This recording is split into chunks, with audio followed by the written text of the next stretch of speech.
Hi, welcome back to my channel. ಇವತ್ತು ನಾನು ನಿಮಗೆ ಒಂದು ನ್ಯೂ ರೆಸಿಪಿಯೊಂದಿಗೆ ಬಂದಿದ್ದೇನೆ. ಅದೇ ಬೀಟ್ರೋಟ್ ರಸಮ್. ಇದಕ್ಕೆ ಯಾವುದೇ ಥರದ ರಸಮ್ ಪೌಡ್ರ್ ಆಗಲಿ, ಸಾಂಬಾರ್ ಪೌಡ್ರ್ ಆಗಲಿ ಏನೂ ಬೇಡ. ಹೇಗೆ ಮಾಡೋದು ಅಂತ ನಿಮಗೆ ತಿಳಿಸ್ಕೊಡ್ತೀನಿ.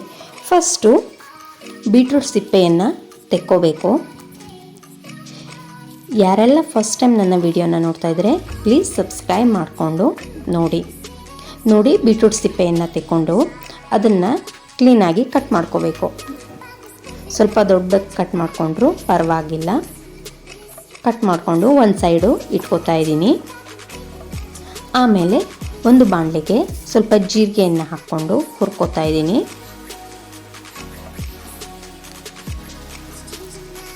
ಚೆನ್ನಾಗಿ ಹುರ್ಕೋಬೇಕು.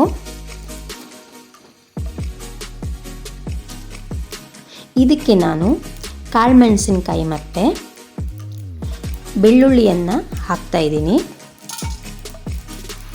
ಇದನ್ನು ಚೆನ್ನಾಗಿ ಫ್ರೈ ಮಾಡ್ಕೋಬೇಕು.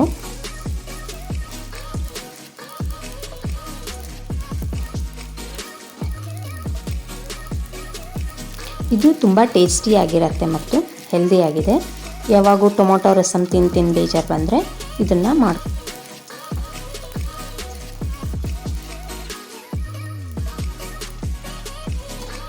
ನೋಡಿ ಫ್ರೈ ಆಗಿದೆ. ಇದನ್ನು ಸ್ವಲ್ಪ ತಣ್ಣಗಾಗೋ ತನಕ ವೇಟ್ ಮಾಡಬೇಕು.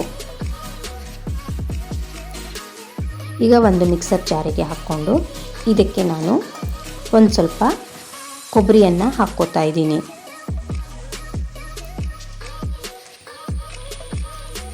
ಒಣ ಕೊಬ್ಬರಿ ಬೇಕಾದರೂ ಹಾಕ್ಕೋಬೋದು, ಹಸಿ ಕೊಬ್ಬರಿ ಬೇಕಾದರೂ ಹಾಕ್ಕೋಬೋದು.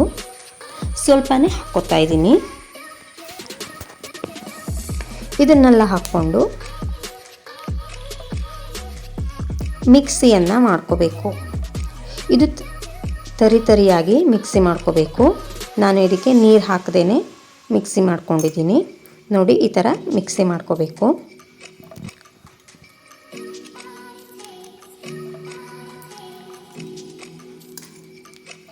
ಇವಾಗ ನಾನು ಹೆಚ್ಚಿಟ್ಟಿರುವಂತಹ ಬೀಟ್ರೋಟನ್ನು ನಾನು ಬೇಯಿಸ್ಕೊತಾ ಇದ್ದೀನಿ. ಕುಕ್ಕರಲ್ಲಿ ಬೇಯಿಸ್ಕೊತಾ ಇದ್ದೀನಿ. ಇದು 2ರಿಂದ 3 ವಿಸಿಲ್ ಹಾಕಿದ್ರೆ ಸಾಕಾಗತ್ತೆ. ನೋಡಿ, ಬೀಟ್ರೋಟು ಚೆನ್ನಾಗಿ ಬೆಂದಿದೆ. ಬೆಂದಿರುವಂತಹ ಬೀಟ್ರೋಟನ್ನು ನಾನು ಸಪ್ರೇಟಾಗಿ ಎತ್ತಿಟ್ಕೋತಾ ಇದ್ದೀನಿ.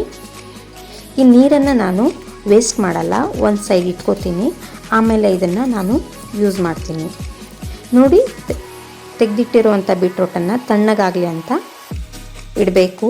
ಸ್ವಲ್ಪ ಹೊತ್ತಾದಮೇಲೆ ನೋಡಿ ಮಿಕ್ಸಿ ಜಾರಿಗೆ ಹಾಕ್ಕೊಂಡು ಇದನ್ನು ಚೆನ್ನಾಗಿ ಪೇಸ್ಟನ್ನು ಮಾಡ್ಕೋಬೇಕು. ಇದಕ್ಕೆ ನೀರು ಹಾಕೋ ಅಗತ್ಯ ಇಲ್ಲ. ನೋಡಿ, ನಾನಿವಾಗ ಪೇಸ್ಟನ್ನು ಮಾಡ್ಕೊಂಡಿದ್ದೀನಿ. ಇದಕ್ಕೆ ನಾನು ಯಾವುದೇ ಥರ ನೀರನ್ನು ಹಾಕಲಿಲ್ಲ. ಇವಾಗ ಒಂದು ಬಾಣಲೆಗೆ ಕೊಬ್ಬರಿ ಎಣ್ಣೆ, ನೀವು ಯಾವ್ದು ಹಾಕ್ತೀರಾ ಆ ಎಣ್ಣೆಯನ್ನು ಹಾಕ್ಕೊಂಡು ಮೆಣಸಿನ್ಕಾಯನ್ನು ಹಾಕ್ಕೋತಾ ಇದ್ದೀನಿ. ಸೇಮ್ ನೀವು ಯಾವ ಥರ ಒಗ್ಗರಣೆಯನ್ನು ಹಾಕ್ಕೋತೀರೋ ಅದೇ ಥರ ಒಗ್ಗರಣೆಯನ್ನು ಹಾಕಬೇಕು. ಇದಕ್ಕೆ ಇಂಗು ಕೂಡ ಹಾಕ್ಬೋದು ಅಥವಾ ಬೆಳ್ಳುಳ್ಳಿ ಒಗ್ಗರಣೆ ಬೇಕಾದರೂ ಕೊಡ್ಬೋದು. ನಾನು ಇಂಗನ್ನು ಹಾಕಿ ಒಗ್ಗರಣೆಯನ್ನು ಮಾಡ್ಕೋತಾ ಇದ್ದೀನಿ.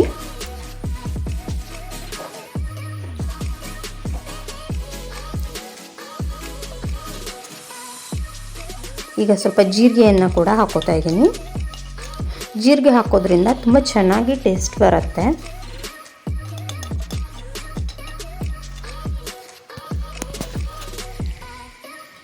ಸ್ವಲ್ಪ ಅರಿಶಿನ ಪುಡಿ ಹಾಕ್ಕೊಂಡು ಇವಾಗ ನಾನು ಪೇಸ್ಟ್ ಮಾಡಿಟ್ಟಿರುವಂತಹ ಬೀಟ್ರೋಟನ್ನು ಹಾಕ್ತಾ ಇದ್ದೀನಿ.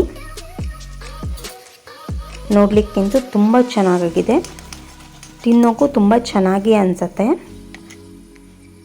ದಿನ ಒಂದೇ ತಿಂದು ಬೋರ್ ಬರುತ್ತಲ್ಲ, ಅದಕ್ಕೋಸ್ಕರ ಈ ಥರದ್ದು ಮಾಡ್ಕೋಬೋದು. ಮತ್ತು ಬೇಗ ಕೂಡ ಮಾಡ್ಕೋಬೋದು. ಯಾವುದೇ ಪೌಡ್ರ್ ಬೇಕು, ರಸಮ್ ಪೌಡ್ರ್ ಬೇಕು ಅನ್ನೋ ಒಂದಿದಿರಲ್ಲ, ನಿಮಗೆ ಎಷ್ಟು ಬೇಕೋ ಅಷ್ಟು ನೀರನ್ನು ಹಾಕ್ಕೋಬೇಕು. ಇವಾಗ ರುಚಿಗೆ ತಕ್ಕಷ್ಟು ಉಪ್ಪನ್ನು ಹಾಕ್ಕೋಬೇಕು. ನೀವು ಎಷ್ಟು ಕ್ವಾಂಟಿಟಿಲಿ ಮಾಡಿರ್ತೀರೋ ಅಷ್ಟು ಉಪ್ಪನ್ನು ಹಾಕಬೇಕು. ನಾನು ಹಿಂಗೆ ಹಾಕ್ಲಿಕ್ಕೆ ಮರ್ತೋಗಿದ್ದೆ. ಇವಾಗ ಹಿಂಗನ್ನು ಹಾಕಿದ್ದೀನಿ, ಉಪ್ಪನ್ನು ಹಾಕಿದ್ದೀನಿ. ಮತ್ತು ಟೇಸ್ಟಿ ಪರ್ಪಸ್ಸಿಗೋಸ್ಕರ ಬೆಲ್ಲ ಅಥವಾ ಸಕ್ಕರೆಯನ್ನು ಹಾಕಬೇಕು. ನೋಡಿ ಎಷ್ಟು ಚೆನ್ನಾಗಿ ಕುದೀತಾ ಇದೆ ಅಂತ. ನೋಡಿ ಇವಾಗ ರಸಮ್ ರೆಡಿ ಆಯಿತು. ಬೀಟ್ರೂಟ್ ರಸಮ್ ರೆಡಿ ಆಗಿದೆ. ಈ ವಿಡಿಯೋ ನಿಮಗೆ ಇಷ್ಟ ಆದಲ್ಲಿ ಲೈಕ್, ಕಾಮೆಂಟ್, ಶೇರ್ ಮಾಡಿ. Thank you.